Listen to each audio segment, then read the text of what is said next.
The meeting room on the council station was cold. It was always cold on Vorath. Ships and stations. The 5 alien species that made up the Fringe Compact sat around a wide, circular table, and none of them looked happy. The lights above flickered once, then held steady. Outside the tall windows, the stars sat, still and silent the way they always did, not caring at all about the war being lost below them. Fleet Admiral Voran opened the meeting. He was a Vorath, tall and gray-skinned, with 7 long arms that he kept folded close to his body when he was thinking hard. He placed a data screen on the table and slid it to the center so everyone could see the numbers. The numbers were bad. In the past 2 years, the Karath Syndicate had taken 3 of the compact systems. They had burned outposts, taken prisoners, and absorbed everything they could find. At the rate things were going, the compact would be finished in 4 months. Voran said this plainly, without decoration. There was no point dressing up a disaster. The Draxi commander, a heavy 4-legged being named Groth, made a sound low in his throat. He had hired 3 different mercenary groups in the past year. All 3 had taken the money, gone out to fight the Karath, and come back broken or not come back at all. The Karath were fast, organized, and very good at war. They had been doing it for a long time. The Silan representative tapped her thin fingers on the table. The Marwyn elder stared at the floor. The Velt sat with his eyes half closed, which meant he was either thinking or giving up. It was hard to tell with the Velt. Then a small voice came from the far end of the table. E-Council Aide TV was young by Vorath standards. She was not a general or an admiral. She handled paperwork, arranged meetings, and kept records. Nobody usually asked her opinion in rooms like this one, but she had been doing her own reading late at night after everyone else had gone to sleep, and she had found something. She asked if she could show the room file. Vorath nodded. She pulled it up on the main screen. What the room saw was old security footage from a place called Ganthor Station, a mining outpost near the Ganthor Belt. 3 years ago, a Karath raiding force had attacked it. They sent over 200 soldiers. The station only had 12 defenders. By any normal math, the station should have fallen in a matter of hours. It did not fall. It held for 9 days. The 12 defenders were human. I am the room watched in silence as the footage showed them moving through the station's corridors in small groups, using the station's own systems against the attackers. They rerouted the gravity plating to knock Karath soldiers off their feet. They used coolant pipes to flood corridors with freezing air. They turned mining drones into mobile traps. They cut the lights in certain sections and moved through the dark without any visible difficulty. When the Karath tried to push through main corridor in force, they found it blocked by debris stacked so carefully that it took the attackers half a day to clear, while the defenders picked at them from above. At the end of 9 days, 47 Karath soldiers were dead. The rest had retreated. All 12 human defenders were alive. The Durexi commander asked Vorath to play it again, and Vorath did. Groth watched the whole thing a second time without making a sound. Then he said slowly that he did not understand how 12 beings had done that. Tev said she thought that was exactly the point. She explained what she had learned about humans in her late-night reading. They were a young species, barely a century into space travel. They were physically unremarkable by galactic standards. They were not the strongest, not the fastest, not the best. Armored, they had no special biology. That made them resistant to weapons or able to survive in hard environments. Without equipment, what they had, she said carefully, was something harder to measure. They had a very strange relationship with situations that should make them stop. The Velt Elder opened his eyes fully for the first time in the meeting. Tevi continued, humans had a long history of ground war on their home planet going back thousands of years. Before they ever reached space, they had fought each other endlessly across every kind of terrain with every kind of weapon available to them at the time. And in all of that history, the one thing that showed up again and again was that a human force, even a badly outnumbered one, would keep finding ways to fight as long as any of them were breathing. They did not have a cultural tradition of accepting defeat as a logical outcome. They seemed, as far as Tevi could tell from the historical records, to treat losing as a temporary condition. The Morwen Elder made a soft sound. It was not quite a laugh. It was something between surprise and discomfort. Tev told the room that the Terran Mercenary Corps had a unit available. They were called the Iron Wall Company. Their commanding officer was a man named Dale Carver. She had already sent a preliminary inquiry to their liaison office on Waypoint 11 3 days ago without official authorization. She apologized for that. Varen looked at her for a long moment. Then he asked what Dale Carver had said. Tev said the response had come back in 6 hours. She put it on the screen. It was professional and short. It confirmed availability, asked 2 pages of very specific tactical questions about the Kaurith's current positions and supply lines, and ended with a single unusual request. Send everything available on the Kaurith command structure, not their military specs, but their psychology, what their commanders valued, what they feared, what they had never seen before. The room was quiet after that. Groth said slowly that he was not sure 40-something humans could do what 3 full mercenary battalions had failed to do. Tev said she was not sure either, but she pointed out that the 3 battalions had all tried to fight the Kaurith the way the Kaurith expected to be fought. The humans, from everything she had read, did not do that. Varen called a vote. It passed by a narrow margin. The Velt Elder voted yes last after sitting still for a long time with his eyes closed again.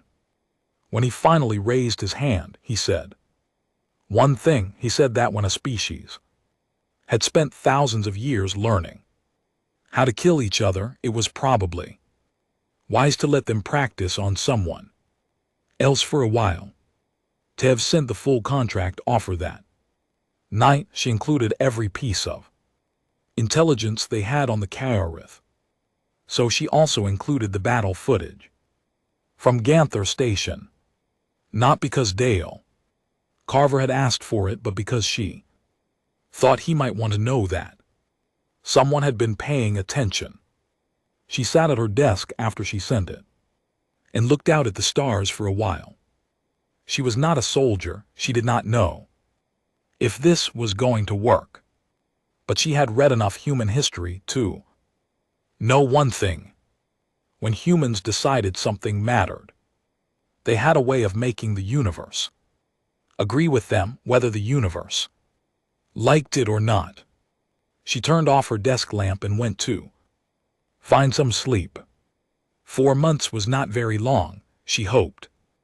It would be enough. The Iron Cross came out of faster than light travel at the edge of the Cathara system, like it had all the time in the world. It was not a beautiful ship. It was boxy and patched in several places, yet with one docking clamp that was clearly newer than the rest of the hull. Around it, there were words painted along the side, in large, uneven letters that the Vorath translator took 3 minutes to decode. When the translation came back, it read, "If you can read this, you are already in range." Nobody on the council station said anything about that for a while.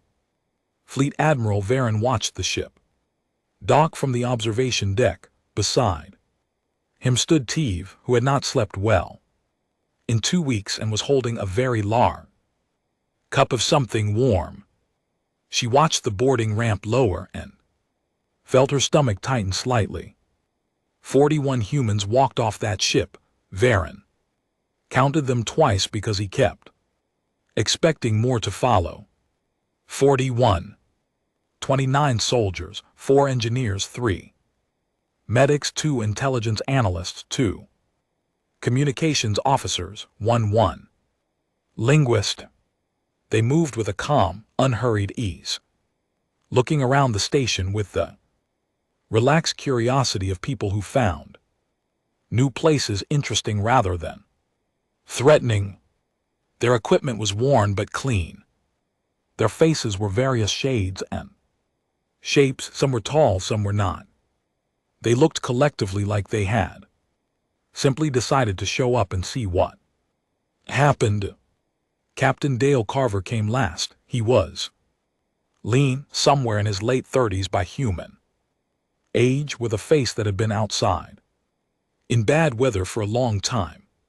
He had a small scar above his left eye and another along his jaw, and he walked with the unhurried ease of someone who had learned a long time ago that moving fast only mattered when it was actually necessary. He shook Vorlag's hand in the human fashion, nodded to Teve. Arden asked when they could start the briefing. The briefing took 4 hours. Compact generals laid out everything: the 3 lost systems, the Kareth fleet positions, the transit corridors, the forward command base on Cathara 4. Vorlag showed the numbers he had shown at the council meeting. The other generals showed maps, movement charts, casualty reports. Dale sat and listened to all of it. Without interrupting, he asked no questions while the presentations ran. He only wrote a few things down, and when Teve craned her neck slightly, the notes he was taking did not seem to be about fleet positions or weapon counts at all. When the briefing ended, Dale asked his single question. He asked who in the Kareth command structure was most afraid of looking weak. The generals looked at each other. Groth asked what that had to do with anything. Dale said politely that it had to do with everything. Over the days that followed, the compact watched the human units settle in and immediately do almost nothing that looked like war preparation. There was no drilling in formation.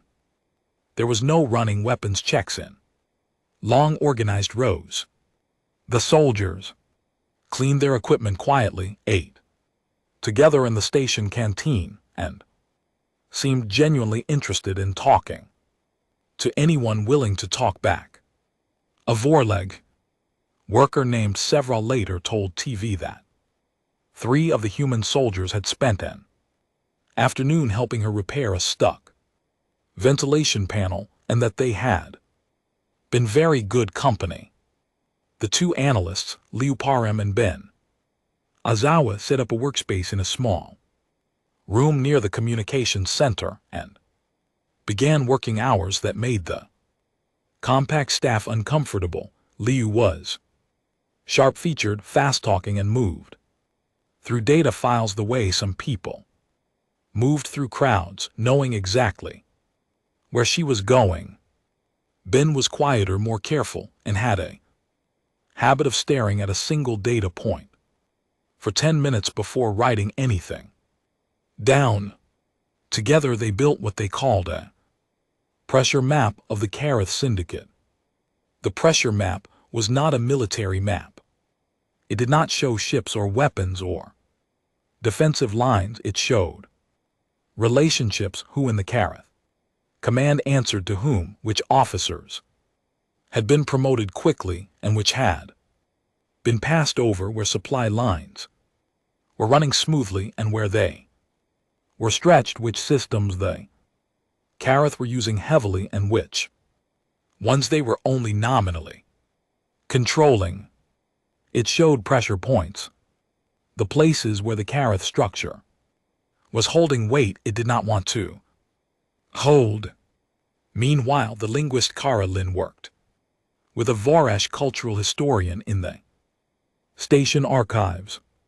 She was learning Kareth, not the trade dialect that most compact officers used for communications. Intercepts the real language, the military language, with its specific words for hierarchy and honor, and the particular shame that came from being outmaneuvered by someone you had considered beneath you. She had started learning it 4 weeks ago from a stolen data archive, and she was already reading field reports in the original. Dale moved between all of it, asking questions, reading files, sitting in silence for long stretches, and occasionally having long conversations with his soldiers that to compact observers did not appear to be about anything military at all. The Velt Elder asked Tevi at one point what the humans were actually doing. Tev said she thought they were learning. What emerged from all of this 10 days in was a picture of the Kareth that the Compact's own analysts had not quite assembled.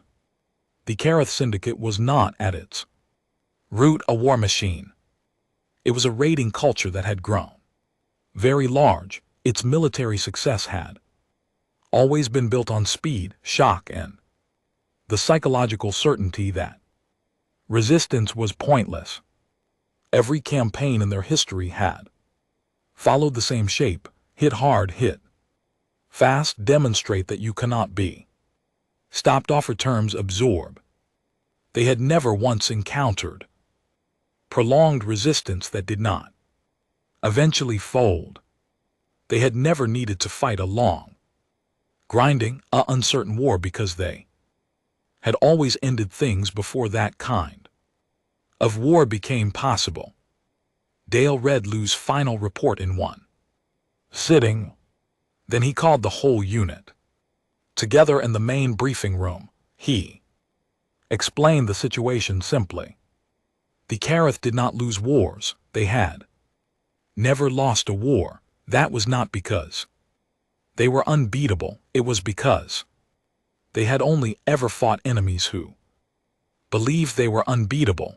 The moment an enemy stopped believing that, the whole machine the Kareth had built, the fear, the speed, the overwhelming force, started to lose its power, because all of that force was pointed at the enemy's will to fight, and if the will did not break, the force had nothing to push against. He said the plan was not to match the Karada's ship for ship or soldier for soldier, and the plan was to cost them more than they had ever paid for anything.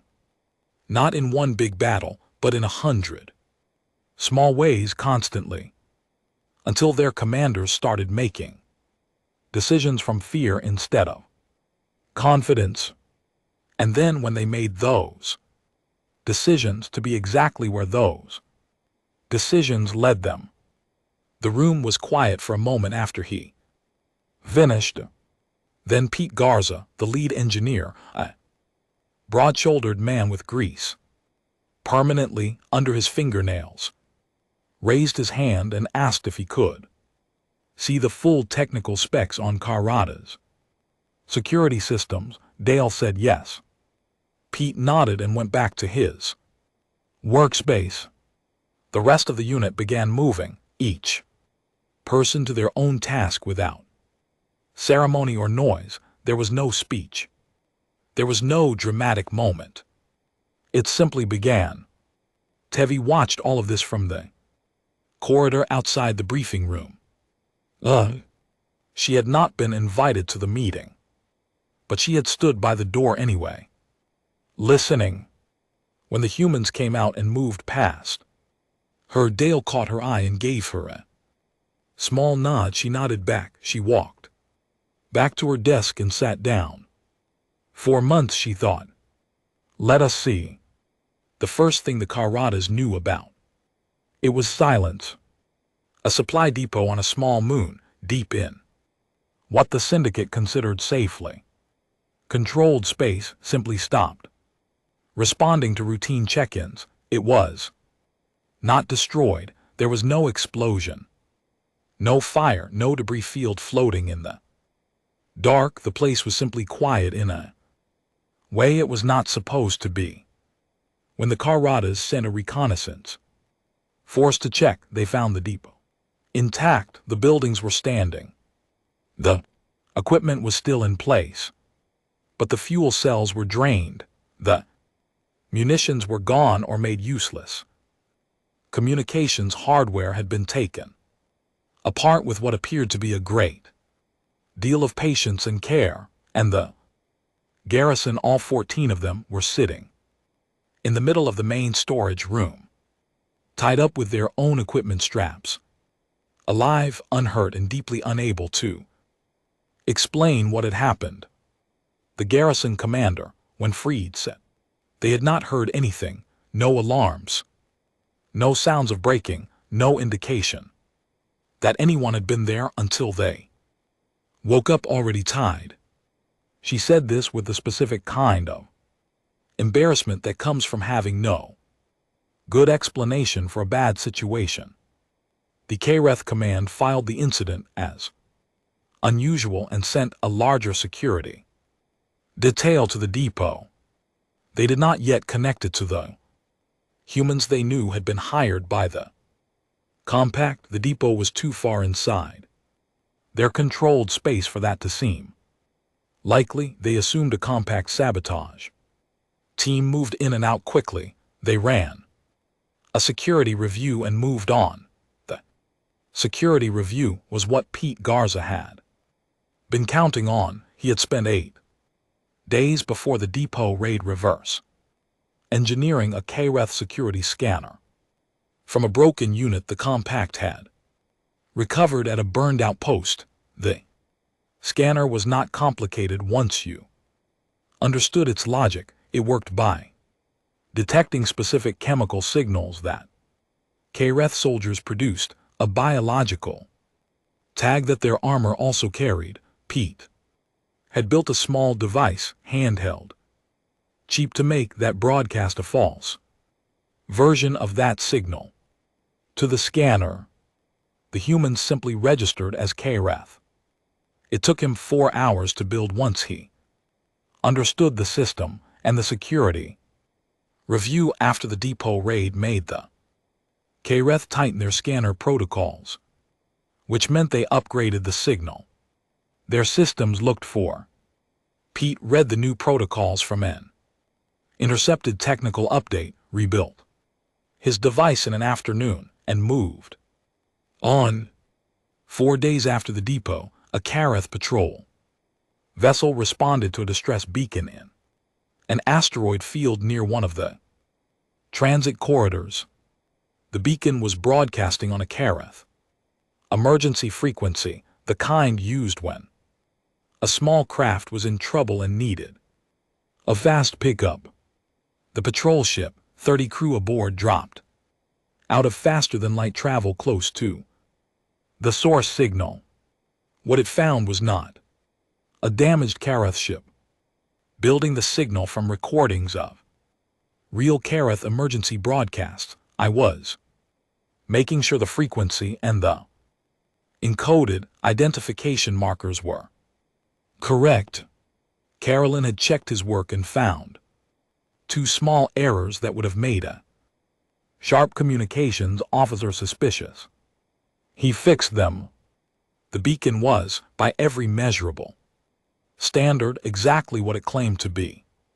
The patrol ship was caught in a gravity anchor field operated by 2 compact vessels that had been sitting cold and quiet in the asteroid field for 16 hours, running on minimum power so that their signatures would read as rock.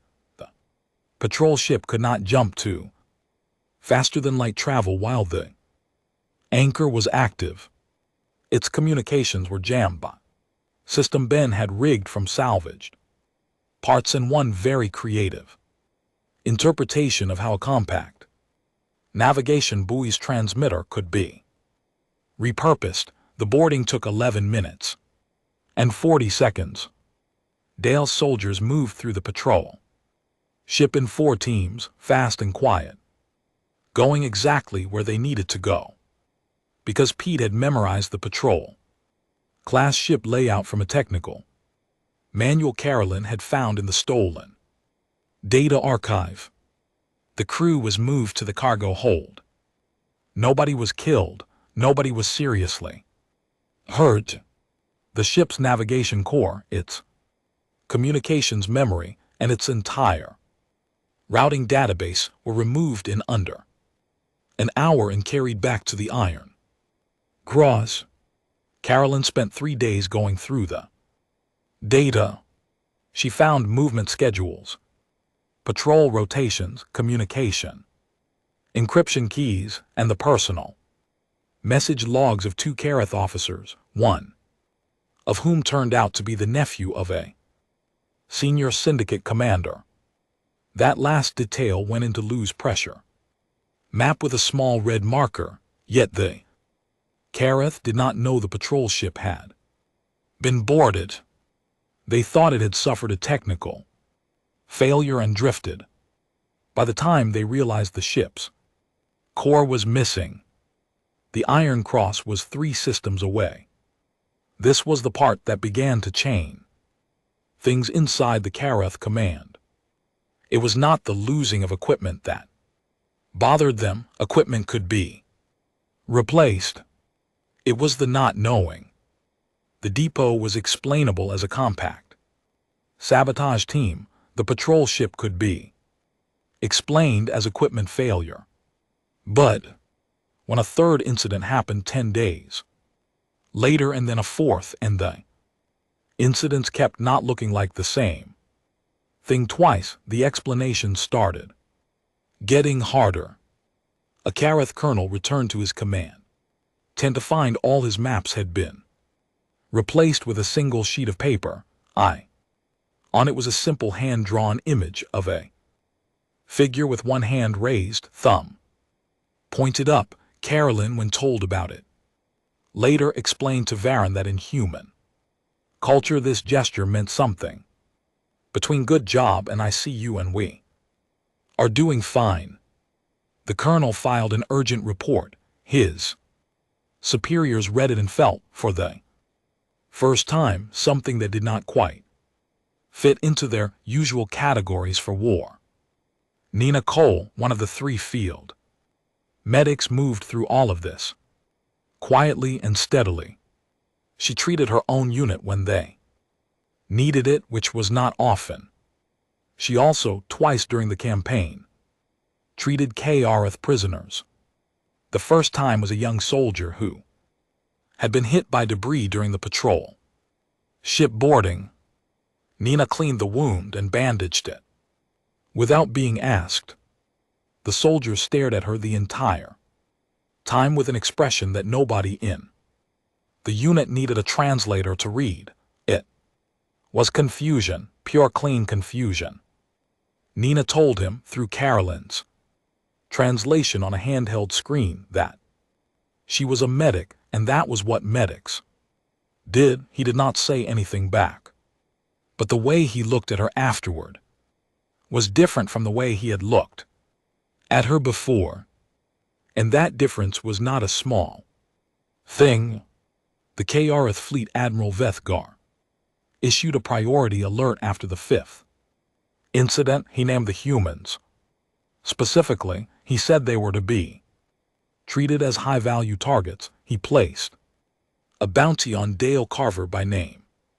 Dale's response was sent through compact communications and then on Dale's specific instruction forwarded directly to the Karith command frequency. It was one sentence. All it said: "Thank you for the compliment."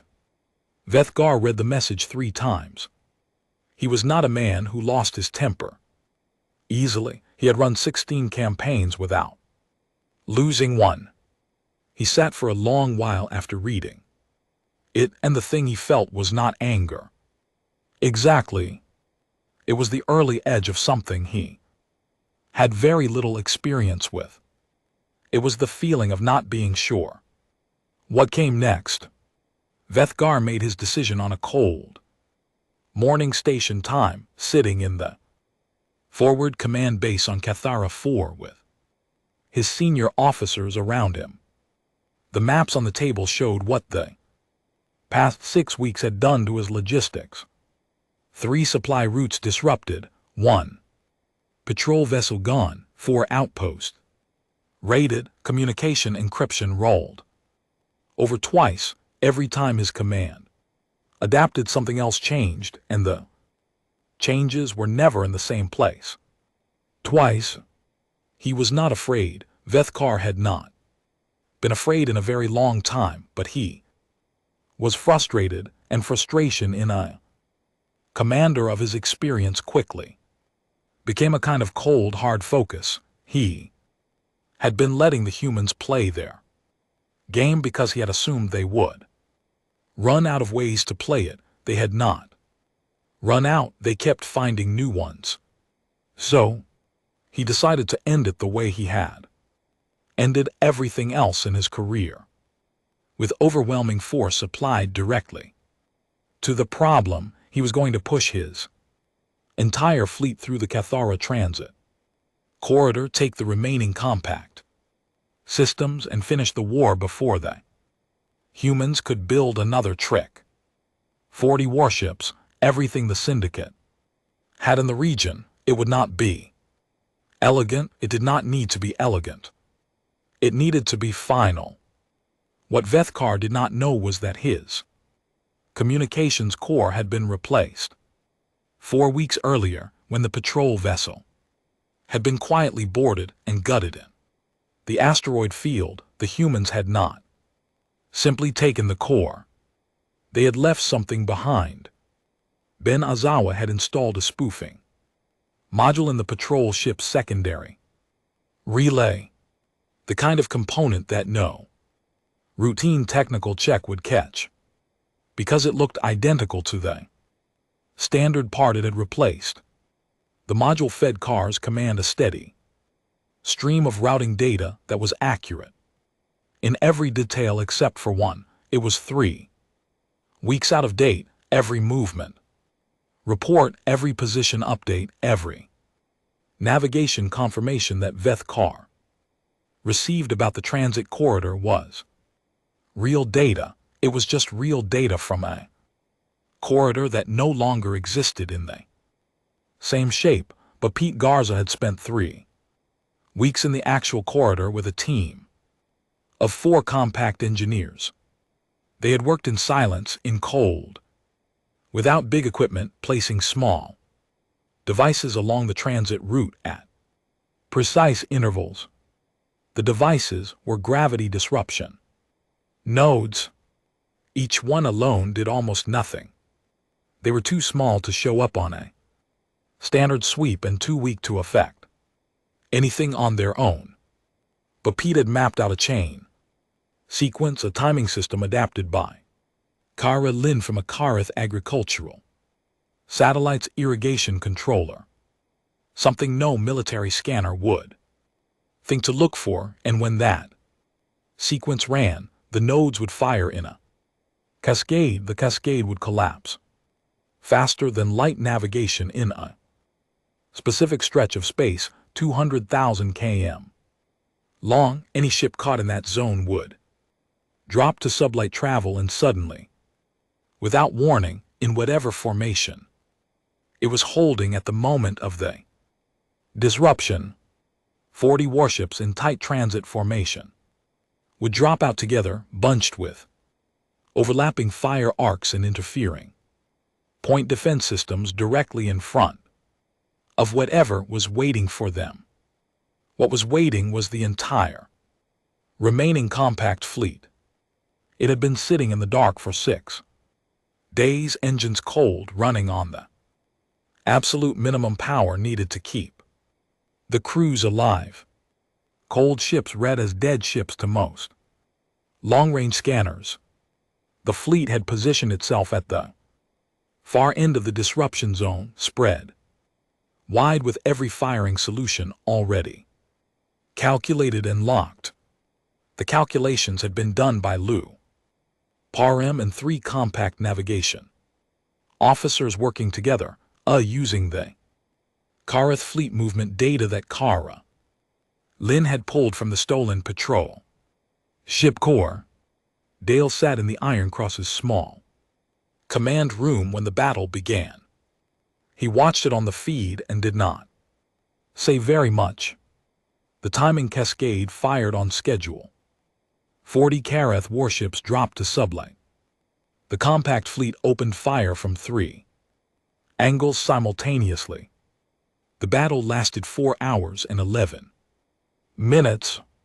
The compact lost 9 ships. The Karath lost 23, with the remaining 17 surrendering or retreating in the first hour. Once the shape of what had happened became clear to their commanders, Vethkar's flagship was taken intact. He was brought aboard the council station. The next day, Tevi expected there to be a formal reception. Generals, admirals, the compact council assembled in full. Instead, she got a message from Dale, asking her to leave the primary meeting room empty except for a table and 2 chairs. She did what he asked. When Vethkar was walked in under guard, he found Dale Carver sitting at the table alone. There was a cup of something warm on each side. There was also a copy of the Karath Syndicate's own tactical doctrine manual, translated into the common trade language, placed in the center of the table. It was open to a specific page. Vethkar looked at it. The page said in his own military's words, "Never engage an opponent who does not respond predictably to demonstrated force superiority.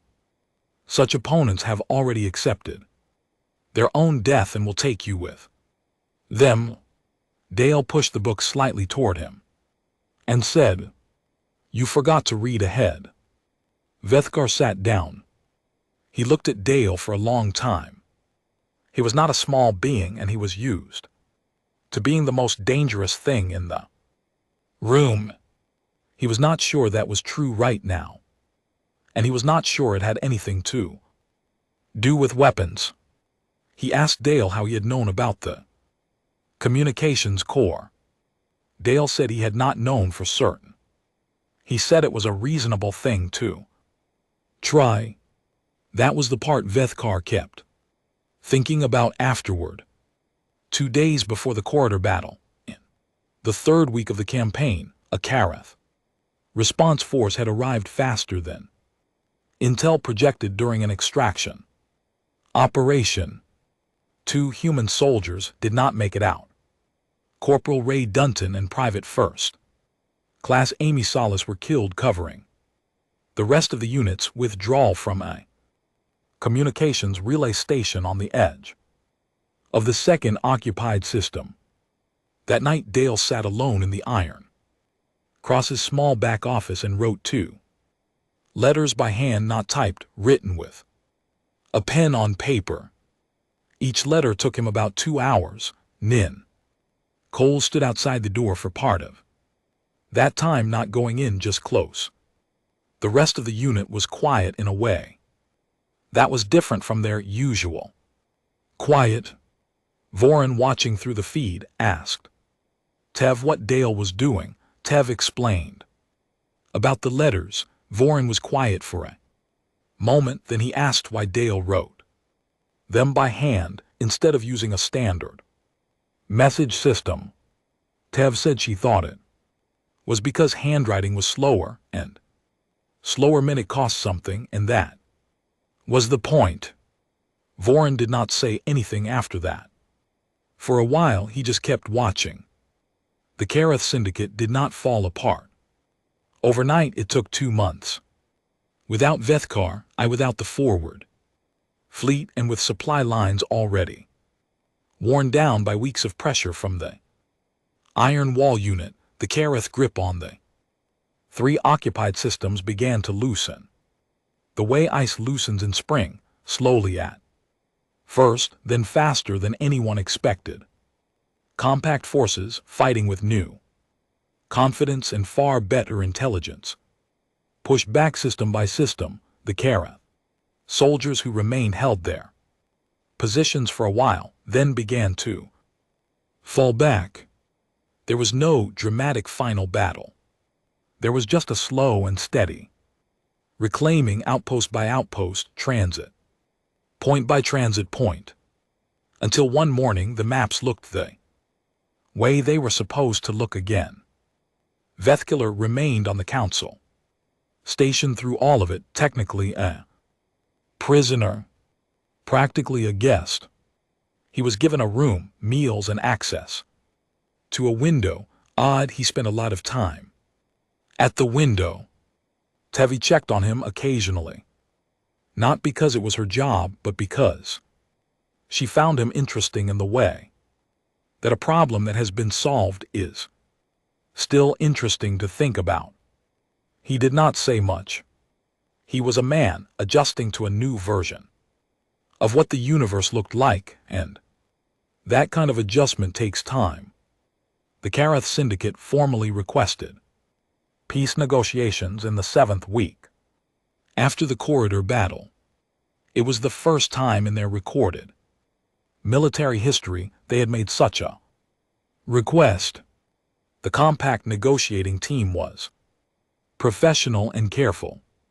They brought Dale to the table as an observer. When the Kareth delegation filed in, they moved past Dale without any visible reaction, but something in the way they arranged themselves at the table shifted slightly, the way a room shifts when there is a sound just at the edge of hearing. Tevi noticed it. She thought Dale probably noticed it too, though he did not show it. The treaty was signed. All 3 occupied systems were returned. The Kareth paid a formal restitution for destroyed outposts and displaced population centers. They accepted a series of monitoring agreements that 6 months ago they would have rejected outright. The Compact Council held a formal session to mark the end of the war. Speeches were given, medals were described if not yet made. The Velt elder who had voted last and most reluctantly to hire the humans spoke the longest and said the most. The story moved outward from there, the way stories always do when they are interesting enough. Trade routes carry information the same way they carry goods mixed in with everything else. Pass from ship to ship, station to station, translated and retranslated, and losing a little precision each time, but never quite losing the shape of the thing. Within 3 months, the account of 41 humans and the Kareth corridor had traveled through most of the known compact systems and beyond. It landed differently in different places. The Cylon Military Academy added the corridor battle to its curriculum on asymmetric tactics, analyzing the signals spoofing and the gravity node cascade in careful technical terms. The Duraxi Strategic Council produced a Long report on human psychological warfare and what it meant for future diplomatic relations with Earth. A Morwen historian began writing what would become the first galactic standard academic text on Terran military culture in several places, and the story was received with something close to alarm. A species barely a century into space travel had taken apart a major syndicate's military campaign with 41 soldiers, a stolen communications core, some small devices, and a patient understanding of how the enemy thought. The alarm was not about what humans had done. It was about what it implied they could do when there were more of them, with more time, and against an opponent who had not seen it coming. Tev read some of these responses in her official capacity and found them understandable. She had felt something similar herself early in the process before she had spent enough time watching Dale's unit work to understand the shape of what they were. The fear was reasonable. What people got wrong was the source of it. Humans were not frightening because they were aggressive or bloodthirsty, or because they enjoyed war. Most of the humans Tev had known over the past month seemed to not enjoy it at all, in the specific way of people who were very good at something they would prefer not to have needed. What made them frightening was simpler and harder to account for. It was that they did not stop, not because they could not feel fear, not because they did not understand loss, but because they had made a collective decision somewhere in their long and violent history that stopping was not an option they were willing to put on the table. They had decided that the universe did not get to make that choice for them. Tevi wrote all of this in her official report to the Compact Council. She wrote 12 drafts, but the final one was longer and more direct than her usual work. She included a specific recommendation. Any Compact member considering a future military engagement against any opponent in any context should make every reasonable effort to have humans on their side before the engagement begins, and any species in the wider galaxy considering an action against humanity or its interests was advised to think about the corridor battle and about the 9 days at Ganther Station before it, and to ask themselves honestly whether they were prepared for the kind of war that would follow. She marked the report confidential and sent it. Then she went to find Voreth. He was on the observation deck, which was where he had been spending more time lately. The docking bay was visible from up here, and the Iron Cross was still in its berth. Ornit was leaving in the morning. Tevi stood beside him, and they looked at the ship for a while without talking. It still had the painted words along the hull. If you can read this, you are already in range. Tev had stopped finding this funny or unsettling. She just found it honest. Voreth said he had been thinking about the letters Dale had written, the handwritten ones after the 2 soldiers died. He said he had commanded forces that lost hundreds, and he had processed the losses through a standard reporting system that was efficient and correct. He said he had not understood at first why Dale's way was different. He thought he understood it a little better now. Tev asked what he thought the difference was. Voreth said he thought it was about what you believed the loss meant. If you believed it was a number in a column, then you processed it like a number. If you believed it was a person who had come a long way from home to do something that mattered, you spent 2 hours writing it down by hand. The next morning, the compact held a small departure ceremony that Dale had reluctantly agreed to after Tevi had spent 20 minutes explaining that it was not really for him, it was for everyone else. Compact soldiers lined the corridor to the docking bay. They did not cheer. They stood at attention quietly and watched the iron wall unit walk past. At the end of the corridor, Voreth offered Dale the formal Voreth gesture of respect that was given only to those who had changed the course of history.